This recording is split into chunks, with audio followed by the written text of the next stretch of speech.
2020, c'est une année où tout a basculé dans ma vie à cause d'une petite fille. C'est une année où des blessures anciennes se sont réveillées intensément sans prévenir. Tout a commencé en plein Covid quand je rencontre Chamez, mon compagnon de vie actuel, qui me parle de manière passionnée et répétée de sa petite fille. Chaque fois qu'il prononce son nom, quelque chose d'incontrôlé se déclenche et s'effondre en moi. Ce sont des sensations corporelles trop fortes, remontant tout droit de mon enfance.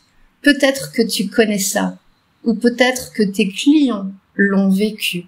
Ces sensations venant d'un âge trop jeune, que tu ne peux pas nommer, mais que ton corps se souvient parfaitement. Je ne comprenais pas du tout ce qui se passait. Mon cerveau ne me donnait pas d'image, mais mon corps, lui, se souvenait de tout. Chaque vague de sensations me traversait comme des coups de couteau émotionnels. Personne ne comprenait et cette incompréhension autour de moi accentuait, creusait encore plus le lit de la honte et de la culpabilité. Je ne pouvais manifestement pas accueillir cette petite fille dans ma vie. C'était le confinement, l'isolement, pas d'échappatoire, impossible de détourner le regard de ce qui se passait, se déclenchait en moi, se déchaînait en moi. Impossible de fuir ces sensations que je ne connaissais pas. Tout ce que j'avais savamment enfoui depuis si longtemps était devenu impossible à ignorer. Il me fallait une solution pour ne pas devenir folle, pour ne pas tout perdre ce que j'avais construit jusqu'à maintenant, pour ne pas perdre cette nouvelle relation qui s'annonçait prometteuse. Je devais craquer le code de la libération émotionnelle. J'ai dû apprendre, me former, me faire accompagner pour accueillir ces sensations, les traverser et les transformer en amour vrai pour moi, mon histoire, le monde et ma mission de vie. C'est grâce à cette rencontre avec Chamez en 2020, à sa fille, à cette levée d'amnésie traumatique, c'est comme ça que ça s'appelle, et à mon exploration acharnée depuis que je suis devenue la coach passionnée que je suis aujourd'hui. Tu comprends peut-être mieux pourquoi j'ai tant à cœur d'accompagner d'autres coachs et thérapeutes que j'accompagnais déjà avant avec l'écriture et le marketing éthique. C'est pour que nous puissions ensemble créer une boucle vertueuse entre nous et nos clients, où la libération émotionnelle devient un chemin de transformation, de sens, de force et de contribution.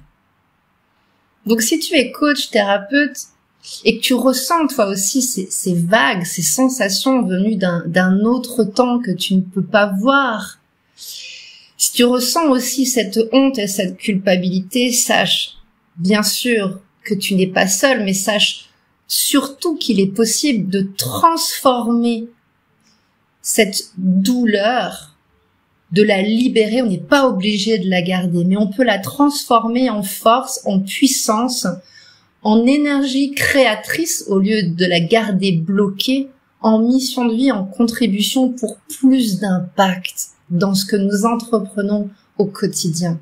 L'entrepreneuriat étant la manifestation de notre spiritualité sur Terre, non? Donc si tu veux que je te partage mes outils de libération émotionnelle pour traverser, transformer ces sensations en estime pour toi, pour ta vie, pour ton histoire, pour tes relations, pour tes projets, dis-moi oui dans les commentaires. Ce que nous portons en nous, même nos blessures que nous ne voyons pas, c'est également la source la plus riche, c'est notre force, c'est notre plus forte contribution pour ce monde. Je te retrouve sous cette vidéo dans les commentaires. Parle-moi de ton parcours, si cette vidéo te parle, de ce que ça résonne en toi. Et au plaisir de te rencontrer pour une séance de libération émotionnelle douce, créatrice, au service de ton projet de vie et également dans la formation et la communauté Entrepreneurs Libres et Clairvoyants, dédiée aux coachs et aux thérapeutes, pour nous libérer de ces poids, de les transformer, de canaliser notre grande vision, arrêter de rester petit, caché, et surtout nous réaliser ensemble. C'est ce dont on a besoin pour notre si belle famille d'âme. À tout de suite sous cette vidéo, dans les commentaires et dans la prochaine. Merci.